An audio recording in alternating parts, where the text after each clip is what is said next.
Chairman Peoples Party Bilawal Bhutto ने NA 196 कम्बर Shahdad court की नशिस्त छोड़ने का फैसला किया है।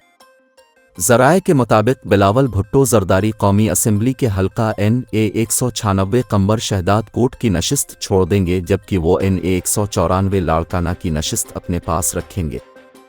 वाज़ेह रहे कि बिलावल भुट्टो 8 फरवरी को होने वाली आम इंतखाबात में 2 नशिस्तों से रुकन कौमी असम्बली मुंतखब हुए थे। दूसरी जानिब बिलावल भुट्टो जरदारी ने खुद पर धांधली का इल्ज़ाम लगाने वालों के खिलाफ कानूनी चाराजोई का ऐलान कर दिया। बिलावल भुट्टो जरदारी ने अपने इंतखाबी हल्के के तमाम फॉर्म 45 अवाम के सामने रख दिए और कहा कि फॉर्म 47 के मुताबिक मैंने 1,35,112 वोट लिए, जो मेरी हरीफ पर 1 लाख से ज़्यादा की बरतरी है। उन्होंने कहा कि NA 194 से एक फराडिये ने लाड़काना में मेरी कामयाबी को धांधली से ताबीर करने का दावा किया है।